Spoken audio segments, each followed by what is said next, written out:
Gadis ini sedang berjalan santai sambil menuntun seekor kalajengking di jalan. Tiba-tiba, sekelompok anak laki-laki mengelilinginya. Mereka mendorongnya ke tembok. Kalajengking itu terlepas dari rantainya dan merayap ke jalan. Lalu, seorang anak laki-laki lain datang mengayuh sepeda dan melindas kalajengking tepat di depan mata gadis itu. Keesokan harinya, gadis itu duduk di makam kalajengkingnya. Ia bersumpah akan menghukum setiap orang jahat. Suatu hari, ia masuk ke sekolahnya. Ia membuka sebuah kotak dan menemukan adiknya terikat di dalam. Gadis itu sangat marah. Ia mencabut apel dari mulut adiknya dan bertanya siapa yang melakukan ini. Tapi adiknya terlalu takut untuk menjawab.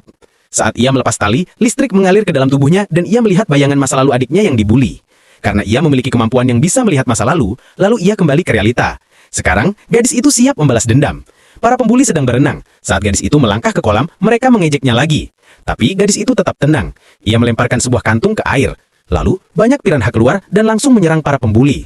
Gadis itu pun menonton dengan bahagia. Seorang pembuli sedang berenang menuju tepi. Tapi, piranha berhasil menyusul dan menggogok bokongnya. Gadis itu mulai tersenyum seperti sedang mengagumi hasil karyanya. Karena kejadian itu, ia dibawa ke psikolog dengan harapan mendapat perawatan. Tapi, gadis itu malah melihatnya sebagai kesempatan untuk kabur. Ia minta izin ke kamar mandi, lalu menggunakan obeng untuk membuka baut jendela. Ia memanjat keluar ke atap dan meluncur lewat pipa pembuangan. Saat kepala sekolah lengah, ia pun berhasil kabur dengan mudah. Lalu, ia pergi ke sebuah kafe.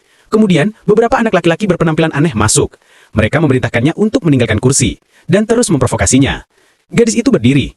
Salah satu mencoba menyerang dari belakang tapi langsung dihantam jatuh ke lantai. Lalu gadis itu melawan 3 orang sekaligus dan dalam waktu kurang dari 10 detik ia menjatuhkan semuanya. Saat itu, kepala sekolah muncul dan membawanya pergi. Setelahnya, ia dikeluarkan dari sekolah. Orang tuanya tak punya pilihan selain mengirimnya ke akademi sihir.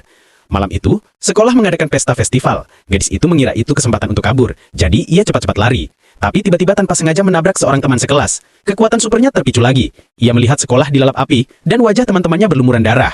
Jadi gadis itu segera mengejar teman sekelasnya dan memperingatkan agar berhati-hati. Tapi teman sekelas itu malah tertawa. Sebelum gadis itu sempat bereaksi, teman sekelasnya menggunakan kekuatan pikirannya untuk menyudutkan gadis itu ke pohon. Ternyata keluarga teman sekelas itu adalah peramal. Mereka meramalkan bahwa gadis itu akan menghancurkan akademi. Tapi tepat saat ia akan membunuh gadis itu, seekor monster tiba-tiba muncul dan melemparkannya ke tanah. Jadi apa pendapatmu tentang gadis ini?